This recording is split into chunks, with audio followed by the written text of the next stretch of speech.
ধন্যবাদ। বগুড়ার চান্দাইকোনা থেকে রহবল পর্যন্ত ৬১ কিলোমিটার মহাসড়কের আমরা কয়েকটা জায়গায় দেখেছি যে এখন পর্যন্ত সেখানে স্থাপনা সরানো হয়নি। এখানে আপনারা দেখতে পাচ্ছেন যে এই যে এটা আপনার স্কাউট অফিস, যেহেতু সরকারি অফিস, কাগজপত্র নিয়ে ঝামেলা আছে, যে কারণে এটা আপনার এখন পর্যন্ত আপনার হলো ভেঙে দেওয়া হয়নি। কাজ চলছে ভিতরে টুকটাক, কিন্তু কবে ভাঙবে এর কোনো নিশ্চয়তা নেই।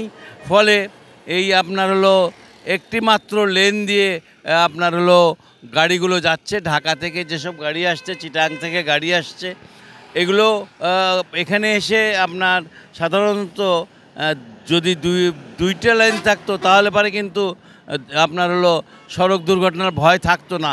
কিন্তু এটা কবে খুলবে আমরা জানি না। ফলে এই যে মহাসড়কের আপনি বলতে পারেন যে 5টা জায়গায় এরকম যে অবস্ট্রাগল আছে, অর্থাৎ প্রতিবন্ধকতা আছে। এই প্রতিবন্ধকতাগুলো বিভিন্ন কারণে খুলছে না, এবং না খোলার জন্য কিন্তু এই যে ঈদে আপনার নারীর টানে যারা বাড়ি ফিরছেন তাদের অনেকেই কিন্তু আপনার ভীত সন্ত্রস্ত থাকবেন। এবং তারা যদিও এখানে তেমন একটা আর সময় লাগছে না, আমরা জানি যে বগুড়া থেকে ঢাকা এখন 3.5 ঘন্টায় যাতায়াত করা যায়, যেখানে আগে 5-6 ঘন্টা লাগতো।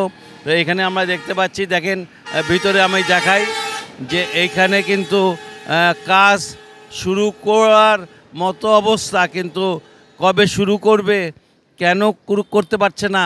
এখানে স্কাউট অফিস, সরকারি অফিস, নিশ্চয়ই এর পিছনে অন্য কোনো কারণ আছে। যাই হোক, যেটা আমি বলতে চাচ্ছিলাম যে মহাসড়কের 61 কিলোমিটার মহাসড়কের যে 90% কাজ শেষ হয়েছে, তার মধ্যে 10% কাজ শেষ হয়নি এই কয়েকটা জায়গার জন্য। বগুড়া থেকে এই ছিল আমার কাছে সর্বশেষ।